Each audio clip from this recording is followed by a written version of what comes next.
दोस्तों, लालच बुरी बला है। ये हम बचपन से पढ़ते आ रहे हैं। हम सब ये बचपन से ऐसी कितनी कहानियाँ पढ़ते आए हैं, हमारे मम्मी पापा के थ्रू, हमारे ग्रैंड पेरेंट्स के थ्रू। हम लोगों ने बहुत सारी ऐसी कहानियाँ सुनी है जिसमें हमको ये सीखने को मिला है कि लालच जो है बहुत बुरी बला होती है। पता, कभी कभी हम अपने लालच में इतने अंधे हो जाते हैं कि हम इतनी दूर निकल जाते हैं, हमें खुद नहीं पता होता कि हमें जाना कहाँ है और हम जा कहाँ रहे हैं। हम ये भी नहीं सोच पाते कि जहाँ हमको जाना है क्या वो सही है या फिर गलत है, या जिस ट्रैक पे हम जा रहे हैं is it good for me और नॉट। यही चीज़ें होती है लाइफ में जब लालच आ जाता है मन में। ठीक है, तो आज हम एक ऐसे ही कहानी पढ़ेंगे, लालच से भरी, या फिर ग्रिड कह सकते हैं। तो उस चक्कर में एक लालची आदमी के साथ क्या हो सकता है, इसी के बारे में आज हम एक बहुत ही इंटरेस्टिंग कहानी पढ़ेंगे। सो आर यू गाइस रेडी? जी चलिए दोस्तों, आज हम शुरू करेंगे। आज हम जिस कहानी को पढ़ने वाले हैं उसका नाम है डॉक्टर फॉस्टस। ठीक है, डॉक्टर फॉस्टस एक ड्रामा है, एक प्ले है जो कि लिखा गया था क्रिस्टोफर मार्लोव के थ्रू। क्रिस्टोफर मार्लोव दोस्तों एलिजाबेथन एरा के एक बहुत ही मंझे हुए कलाकार, जो कि अपने प्लेज, अपने ड्रामा लिखने में काफ़ी एक्सपर्ट थे। He was one of the great authors of the era of Elizabeth. In fact, we used to read that Christopher Marlowe and William Shakespeare had worked together. इन दोनों ने काफ़ी साथ में काम किया है। तो क्रिस्टोफर मार्लो भाई काफ़ी अच्छे ऑथर थे उस टाइम के, तो इन्हीं के थ्रू लिखा गया है ये कहानी जिसका नाम है डॉक्टर फॉस्टस। ठीक है, तो दोस्तों डॉक्टर फॉस्टस का पूरा नाम है the tragical history of the life and death of doctor Faustus. Here the tragical history of life and death of doctor Faustus, and in shortcut we use to call this doctor Faustus. ठीक है, तो पूरा नाम है the tragical history of life and death of doctor Faustus, जिसको हम short में कहते हैं डॉक्टर फॉस्टस। तो दोस्तों इस कहानी में क्या कहते हैं, एक सबसे मेन कैरेक्टर है डॉक्टर फॉस्टस हमारा, उसके बाद इसका नौकर वैगनर, उसके बाद वाल्डेस एंड कॉर्नेलियस जो इसको ब्लैक मैजिक सिखाते हैं, फिर है मिस मेफिस्टोफिलिस जो एक वो क्या कह सकते हैं, कभी अलादीन का चिराग सुना है ना, चिराग घिसने पर जो जादूगर बाहर आता है, हुक्म मेरे आका, बस वही है मेफिस्टोफिलिस। ये भी जब भी बुलाया जाता है काले जादू के थ्रू ये आता है और हुक्म मानता है। इसके बाद है लूसीफर जो कि मेफिस्टोफिलिस का मालिक है, और लास्ट है डर्क ऑफ वेनहॉल्ट, ये एक नॉवेल मैन है। ठीक है, और एक का इसमें कैरेक्टर है चार्ल्स फिफ्थ। ठीक है, चार्ल्स फिफ्थ जो जर्मनी के राजा हुआ करते थे। दोस्तों आइए हम बिना देरी के अब कहानी की शुरुआत करते हैं। डॉक्टर फॉस्टस जो है दोस्तों एक स्कॉलर है। स्कॉलर मीन्स होता है एक विद्वान जो कि बहुत पढ़ा लिखा हो, जिसको बहुत चीज़ों की नॉलेज हो। ठीक है, तो वो होता है स्कॉलर। तो डॉक्टर फॉस्टस एक स्कॉलर थे, और जब उन्होंने सब कुछ पढ़ लिया तो उनके माइंड में ये ख्याल आया कि अब उनको ऐसा क्या करना चाहिए लाइफ में जो बाकी रह गया। ठीक है, मतलब कुछ क्रेजी, कुछ एडवेंचरस करना था। तो डॉक्टर फॉस्टस ने डिसाइड किया दोस्तों ब्लैक मैजिक सीखने का। ब्लैक मैजिक, काला जादू, वही जादू टोना तंत्र मंत्र ये सब वाला। ठीक है, तो he decided to learn black magic and do something adventurous. तो डॉक्टर फॉस्टस उसके बाद अपने नौकर को कहते हैं, अपने नौकर वैगनर को कहते हैं कि तुम मेरे लिए ब्लैक मैजिक सीखने का इंतज़ाम करो। ठीक है, तो दोस्तों वैगनर बोलता है ज़रूर, और वैगनर फिर डॉक्टर फॉस्टस को मिलाता है वाल्डेस एंड कॉर्नेलियस से। ठीक है, वाल्डेस एंड कॉर्नेलियस कौन है? ये ब्लैक मैजिक ये लोग जानते हैं, सीखे हुए करते हैं, तो वही सिखाएंगे डॉक्टर फॉस्टस को ब्लैक मैजिक। तो डॉक्टर फॉस्टस इनके पास गए और इनसे ब्लैक मैजिक सीखना स्टार्ट कर दिया। ठीक है दोस्तों, फिर ये ब्लैक मैजिक सीखने लगे, तो उस दौरान इनको दो एंजल्स मिलती है, एक गुड एंजल, एक बैड एंजल। तो गुड एंजल जो होती है वो कहती है कि जो तुम कर रहे हो क्या वो सही है, ये काला जादू ये सब सीखना क्या ये सही है। और बैड एंजल कहती है कि नहीं तुम बिल्कुल सही हो, तुम बिल्कुल सही हो, जिस रास्ते पे जा रहे हो जाते जाओ, तुमको बहुत कुछ हासिल होगा। तो दोस्तों ये जो डॉक्टर फॉस्टस हैं ये बैड एंजल की बातों में आ जाते हैं और उसी राह पे चल देते हैं। अभी होता ये है कि जब ये ब्लैक मैजिक सीख लेते हैं तो ये अपने मैजिक के थ्रू फिर बहुत सारी आत्माओं को बुलाते हैं। ठीक है, बहुत सारे ऐसे पावरफुल सोल्स को बुलाते हैं, तो उन्हीं में से एक होता है मेफिस्टोफिलिस।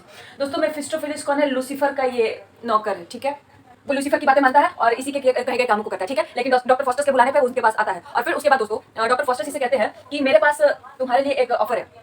तो मेफिस्टोफिलिस कहता है क्या? तो कहता है तुम मेरे लिए काम करो, तुम मेरे सर्वेंट बन जाओ, मुझे सर्व करो। तो मेफिस्टोफिलिस कहता है कि ये तो पॉसिबल है boss, because I am already serving someone else. मैं लूसीफर का सर्वेंट हूँ और मैं उसी के लिए काम करूंगा। तो फिर ये क्या कहते हैं, डॉक्टर फॉस्टर सोचते हैं कि चलो ऐसा तो तुम एक काम करो, अपने मालिक लूसीफर के पास जाओ, मेरा एक ऑफर लेके जाओ, और उससे कहना कि वो मुझे 24 साल के लिए अनलिमिटेड पावर्स दे दे, ब्लैक मैजिक की सारी पावर्स दे दे, और तुम्हें मुझे सर्वेंट के रूप में दे दे। तो कहता है, तो मेफिस्टोफिलिस कहता है कि इसके बदले मेरे मालिक को क्या फायदा होगा? तो डॉक्टर फॉस्टर कहते हैं कि मैं 24 साल बाद अपनी सोल उसको दे दूंगा। मतलब मैं अपनी आत्मा उसको दे दूंगा। दोस्तों अगर डॉक्टर फॉस्टस मर जाएगा ये सारा चीज करके, तो उसकी आत्मा जो रहेगी वो चली जाएगी लूसीफर के पास, और लूसीफर उसको भी अपना सर्वेंट बना के घुमाएगा। क्लियर? तो वही होता है। तो डॉक्टर फॉस्टस कहते हैं कि तुम उनके पास जाओ, उनको ये मेरा ऑफर दो और मुझे तुम नौकर के रूप में चाहिए, और मैं 24 सालों बाद उसको अपने सोल दूंगा। तो ये कह के लूसीफर ये मेफिस्टोफेलिस चले जाता है, और वो जब रिटर्न आता है तो वो कहता है कि मेरे मालिक ने तुम्हारा ऑफर एक्सेप्ट कर लिया है, लेकिन इसके लिए तुमको एक एग्रीमेंट साइन करना पड़ेगा, वो भी तुम्हारे खुद के खून से, स्याही पेन इंक नहीं, तुम्हारे ब्लड से साइन करना होगा वो एग्रीमेंट। तो डॉक्टर फॉस्टस जो है वो रेडी हो जाते हैं कि चलो भाई करना है, हम तो करेंगे, जरूर करेंगे। तो फिर जब एग्रीमेंट की स्टार्टिंग होती है दोस्तों, तो क्या कहते हैं, डॉक्टर फॉस्टस जब एग्रीमेंट साइन कर रहे होते हैं, ठीक है, उसी वक्त उनका खून जम जाता है। मतलब समझ लो ये भगवान का इशारा था, जो तुम कर रहे हो whatever you are doing is totally wrong, please don't do it. भगवान ने उनको सिग्नल भी दिया, रोकने की कोशिश भी करी, मगर डॉक्टर फॉस्टस को के भी दिमाग में ये आया कि शायद ये मुझे रोकने का सिग्नल है कि मैं जो कर रहा हूँ टोटली गलत है, मुझे नहीं करनी चाहिए। बट स्टिल उस काम को उन्होंने कर दिया बिना सोचे, फिर भी उन्होंने एग्रीमेंट पर साइन करना मंजूर किया। फिर उनका जब खून जम जाता है तो मेफिस्टोफेलिस क्या करता है, जले हुए कोयले ले आता है, ठीक है, जले हुए कोयले एकदम बहुत सारा उसमें ताव रहता है। तो वो कोयला जब लाता है तो क्या होता है कि उस कोयले की धा से इसके खून को पिघला देता है, डॉक्टर फॉस्टस के मिस्टर फॉस्टस के खून को पिघला देता है, और मिस्टर फॉस्टस जो हैं उसके बाद खून पिघलने के बाद एग्रीमेंट साइन कर देते हैं। अब मेफिस्टोफेलिस डॉक्टर फॉस्टस को जो है इस एग्रीमेंट के बाद वो उसका सर्वेंट बन जाता है, उसको बहुत सारी चीज़ें बताता है, ब्लैक मैजिक के बारे में, एस्ट्रोलॉजी के बारे में, सोल्स के बारे में, हेल हेवन सब के बारे में, ठीक है, बहुत कुछ बताता है, बहुत ज़्यादा कुछ। तो दोस्तों जब ये ऐसा होता है तो ये क्या कहते हैं, डॉक्टर फॉस्टस कहते हैं कि एक बात बताओ, ये दुनिया किसने बनाई? उनका सवाल आता है मेफिस्टोफेलिस के सामने कि who created the world? We everybody we know who created this whole world. Answer तो सिर्फ एक ही होगा ना, गॉड। बट मेफिस्टोफेलिस इसका जवाब नहीं देता है। क्यों? क्योंकि मेफिस्टोफेलिस तो एक डेविल है, और डेविल तो भगवान का नाम लेगा नहीं, ठीक है। तो वो इसका जवाब नहीं देता है। मेफिस्टोफेलिस इस सवाल को इग्नोर कर देता है, डॉक्टर फॉस्टस को इसका जवाब नहीं देता है। तो डॉक्टर फॉस्टस जो होते हैं थोड़ा सक पकाते हैं और थोड़ा सोचते हैं कि इतनी भी क्या प्रॉब्लम है, मतलब मैंने सवाल किया उसका जवाब, जब सब कुछ पता है, इसको ब्लैक मैजिक पता है, तो ये एक सवाल का जवाब तो दे ही सकता है ना। उनके मन में भी बहुत सारी चीज़ें आती है, बहुत से ख्याल आते हैं। मेफिस्टोफेलिस उनके सवाल का जवाब नहीं दे पाता है, तो वो क्या करता है, डॉक्टर फॉस्टस को डिस्ट्रैक्ट करता है। कैसे डिस्ट्रैक्ट करता है? दुनिया भर की चीज़ें बताता है, बहुत सारी चीज़ें दिखाता है, उलूल जुलूल चीज़ें, मतलब ये देखो ये ऐसी सोल्स होती हैं, इनका ये काम होता है, ये देखो ऐसे मतलब यूनिवर्स में ऐसे ऐसे क्रिएशन होते हैं, ये चीज़ें हैं, वो चीज़ें हैं, this that blah blah blah everything, ठीक है। तो इस टाइप की चीज़ें बता के उसको डिस्ट्रैक्ट करता है। उसी टाइम गुड एंजल और बैड एंजल वापस अपीयर होती हैं डॉक्टर फॉस्टर के सामने, और फिर से कहती है, think once again, are you doing the good thing? Good angel अभी भी वार्न कर रही है, क्या तुम जो कर रहे हो वो सही है? नहीं। और बैड एंजल जो है अगेन वही चीज़ कर रही है, नहीं तुम जो कर रहे हो बहुत सही है, तुमको लाइफ में बहुत कुछ हासिल होगा, बहुत कुछ गेन करोगे इस चीज़ के थ्रू, तुम मेहनत कर रहे हो, तुम बहुत सही चीज़ कर रहे हो यार, तुम मेहनत कर रहे हो, क्या गलत कर रहे हो? ये सुन के डॉक्टर फॉस्टस फिर भी उसकी तरफ, बैड एंजल की तरफ रहते हैं, और वो आगे भी इस चीज़ को कंटिन्यू करते हैं। दोस्तों ये सब होने के बाद जब डॉक्टर फॉस्टस के माइंड में थोड़ा थोड़ा डाउट रहता है, तभी लूसीफर वहाँ पे आता है, ठीक है। एक्चुअली डॉक्टर फॉस्टस थोड़ा सा सोचते हैं कि मैं जो कर रहा हूँ कहीं वो सच में गलत तो नहीं, क्या मुझे गॉड से माफ़ी मांग लेनी चाहिए, या फिर मैं जो कर रहा हूँ उसको कंटिन्यू करना चाहिए। पर ये गॉड का नाम जब लेता है ना तो लूसीफर आता है वहाँ पे, और लूसीफर याद दिलाता है कि तुम चीटर हो, तुम चीट कर रहे हो, तुमने मेरे साथ एग्रीमेंट साइन किया है, तुम गॉड का नाम कैसे ले सकते हो? तुम डेविल्स के साथ हो, तुम डेविल का काम कर रहे हो, you can not remember God, you can not take the name of the God Jesus Christ, ये सही नहीं है। तो ये सब सुन के फिर क्या कहता है, डॉक्टर फॉस्टस को कहता है कि हाँ मुझे मेरा एग्रीमेंट याद है, डोंट वरी, मैं कुछ गलत नहीं कर रहा हूँ। उसके बाद उसको ना एक बुक देता है लूसीफर उनको एक बुक देके जाता है, ठीक है। अब दोस्तों वो बुक देके जाता है एंटरटेनमेंट के लिए, उसमें बहुत सारी चीज़ें होती हैं जो कि डॉक्टर फॉस्टस को एंटरटेन कर सके, तो ठीक है। एक किताब देके जब जाता है लूसीफर तो फिर डॉक्टर फॉस्टस उसी किताब में लग जाते हैं। उसके बाद दोस्तों डॉक्टर फॉस्टस और मेफिस्टोफेलिस क्या करते हैं कि एक वर्ल्ड के टूर पे निकल जाते हैं, पूरी दुनिया घूम रहे होते हैं। तो वो सब जब पूरी दुनिया घूम लेता है दोनों, तब क्या कहता है, ये डॉक्टर फॉस्टस कहता है कि हमने काफ़ी दुनिया घूम ली है। और उसके बाद ये लोग घूमते घूमते ना रोम पहुंच जाते हैं, रोम जो कंट्री है वहाँ पहुंच जाते हैं। रोम पहुंच के ऐसा होता है दोस्तों कि वहाँ पे जाने के बाद डॉक्टर फॉस्टस कहते हैं कि मुझे यहाँ के सारे मॉन्यूमेंट्स देखने हैं, क्योंकि मैंने सुना है कि यहाँ के मॉन्यूमेंट्स बहुत अच्छे होते हैं, तो मुझे रोम के सारे मॉन्यूमेंट्स दिखाओ तुम। तो वो कहता है कि मेफिस्टोफेलिस कहता है कि श्योरली मैं आपको सारे मॉन्यूमेंट्स दिखाऊंगा, लेकिन उससे पहले हमें उस पोप को तो थोड़ा तंग कर लूँ जो कि चर्च में बैठा हुआ आराम से, कुछ काम करना है नहीं उसको, चलो थोड़ा मस्ती करे। तो दोनों जाते हैं और पोप को बहुत परेशान करते हैं, चर्च में बैठे जो पोप होते हैं उनको बहुत परेशान करते हैं ये दोनों अपने मैजिक से। बाद वापस ये लोग जर्मनी आ जाते हैं, ठीक है। तो जर्मनी में क्या होता है कि वहाँ आने के बाद ये लोग एक्चुअली इतना सब घूमते घूमते इसकी पब्लिसिटी बहुत ज़्यादा हो गई थी। इनके बारे में, डॉक्टर फॉस्टर्स के बारे में सब जान गए थे। इनकी फेम काफ़ी बढ़ गई थी ब्लैक मैजिक के लिए, इनकी आर्टिस्टिक के लिए। अब ये भले ही मैजिक से करते हो पर लोगों को कहता है कि इनका आर्ट है, ठीक है। तो इस वजह से इन लोगों का फिर बहुत ज़्यादा फेम बढ़ जाता है। तो वापस जब ये जर्मनी आते हैं, वहाँ पे चार्ल्स फिफ्थ रूल कर रहे होते हैं और वो बुलाते हैं इनको अपने किंगडम में, ठीक है। अपने किंगडम में बुलाते हैं कि थोड़ा आर्ट हमें भी दिखाइए, थोड़ा हमें भी इंटरटेन करे भाई, अब भी तो जाने क्या है क्या। इनवाइट करते हैं, तो वहाँ पे जाते हैं और बहुत इंटरटेन करते हैं दोस्तों। फिर ये लोग बहुत ज़्यादा वहाँ पे इंटरटेनमेंट करते हैं और उस इंटरटेनमेंट के बाद दोस्तों वहाँ पे एक आदमी होता है जिसका नाम होता है नाइट, NIGHT, नाइट नाम का जो आदमी होता है वो कहता है कि ये सब तो तुम ब्लैक मैजिक से कर रहे हो यार, इसमें क्या बड़ी बात है, जो सीखा रहेगा ब्लैक मैजिक वो करेगा ही। ये बात सुन के डॉक्टर फॉस्टर्स को आ जाता है गुस्सा। अब वो गुस्से में क्या करते हैं, उस आदमी के सर पे सिंग निकाल देते, सिंग। सोचो आप एक नॉर्मल ह्यूमन बींग हो, आपके सर पे ऐसे सिंग निकला है, कैसे लगोगे। ये करते हैं। उसके बाद वो माफ़ी मांगता है तो फिर उसको छोड़ देता है। तो यहाँ पे हो जाता है उनके किंगडम की बात। वहाँ से फिर निकलने के बाद दोस्तों तो जब जा रहे होते तो एक घोड़े के व्यापारी को देखते हैं, हॉर्स ट्रेडर को देखते हैं। तो उसके साथ भी इनको मन करता है थोड़ा छेड़खानी करने का। पता है क्या करते, पहले उसको पानी में डाल देते हैं घोड़े के साथ, ठीक है। फिर पानी में जब वो रहता है घोड़े के साथ तो घोड़ा गायब कर देते हैं। बेचारे को इस तरह से इन लोगों ने बहुत परेशान किया, बहुत परेशान करते हैं। उसके बाद वो खत्म करके ये लोग वहां से चले जाते हैं। फिर दोस्तों एक होता है ड्यूक ऑफ वेनहोल्ट नामक नोबेलमैन, ठीक है। काफी फेमस और काफी रुतबे वाला होता है, काफी पैसे वाला, ड्यूक ऑफ वेनहोल्ट उसका नाम रहता है। वो नोबेलमैन क्या करता है, डॉक्टर फॉस्टर्स को इन्वाइट करता है अपने घर, आप मेरे यहाँ आइए, हम लोग को भी इंटरटेन कीजिए, हमें भी अपनी कलाकृति दिखाइए। तो फिर वहाँ जाते हैं डॉक्टर फॉस्टर्स उनको थोड़ी अपनी आर्ट दिखाने के लिए। और पता है वहाँ पे जाने के बाद जो ड्यूक होते हैं, ड्यूक ऑफ वेनहोल्ट, वो डिमांड करते हैं कि मुझे ग्रेप्स खाने हैं, आप खिला सकते हैं। तो डॉक्टर फॉस्टर्स कहते हैं कि ये तो ग्रेप्स का सीजन नहीं है, बट स्टिल आपके लिए मैं लाऊंगा। और अपने ब्लैक मैजिक से ये ग्रेप्स निकाल देते हैं।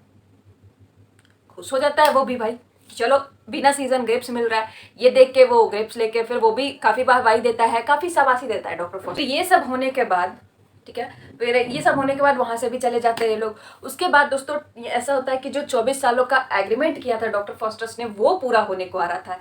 वर्ल्ड टूर कर लिया, हर जगह अपने आर्ट दिखा लिए, जो भी कलाकृतियाँ थी दिखा लिए, ब्लैक मैजिक दिखा लिए। अब ये सारे दिखाने के बाद डॉक्टर फॉस्टर्स जो है वो रियलाइज़ करते हैं कि oh it's my time to end, अब मेरा अंत समय आ रहा है नज़दीक, तो इस टाइम मुझे क्या करना चाहिए। तो दोस्तों ये सब होता है। तो जब डॉक्टर फॉस्टर्स रियलाइज़ करते हैं कि अब मेरा समय नज़दीक है और मुझे डिस्ट्रैक्ट होना होगा, तो वो कहते हैं इसको मेफिस्टोफेलिस को कि तुम मेरे लिए एक वाइफ ला दो, ठीक है, मेरे लिए एक वाइफ ला दो ताकि मैं डिस्ट्रैक्ट रहूँ।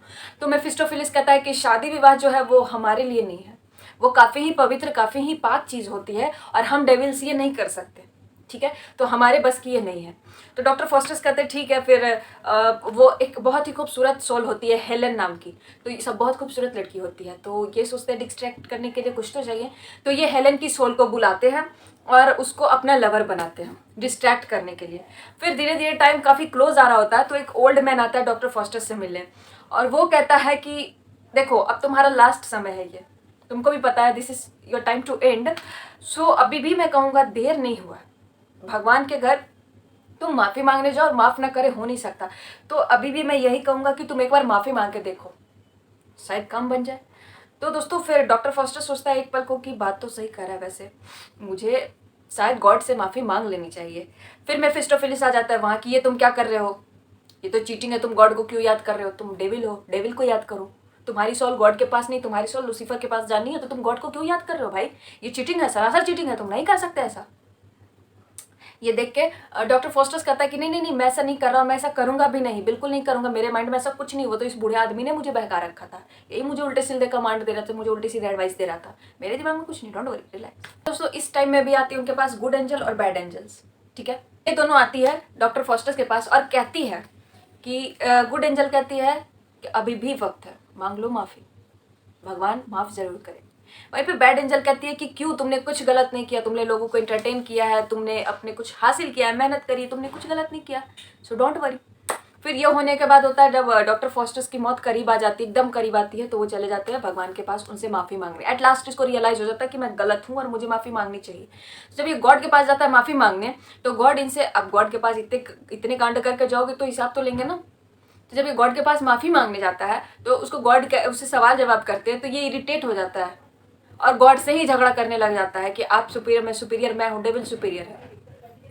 इस चक्कर में क्या होता है फिर कि गॉड से भी उसका झगड़ा होने लगता है। इतने में इसकी मौत हो जाती है और इसकी सोल जो है, गॉड ने माफ़ नहीं किया तो इसकी सोल जो है डेविल घसीट के इसके पास से लेके चली जाती है। अब दोस्तों देखो, इतनी गंदी काम के, मतलब ब्लैक, जब तुम अच्छे खासे स्कॉलर से थे, तुमको ब्लैक मैजिक सीखने की क्या ज़रूरत थी? क्या अचीव कर लिया तुमने? इससे अच्छा होता कि ये ज़िंदगी तुमने कुछ अच्छे काम कर लिए होते। तो दोस्तों एक बात हमेशा याद रखना, लालच बुरी बला है, कभी नहीं करनी चाहिए। ठीक है, तो हमारी कहानी यही ख़त्म होती है। अब वेट करें अगले कहानी का।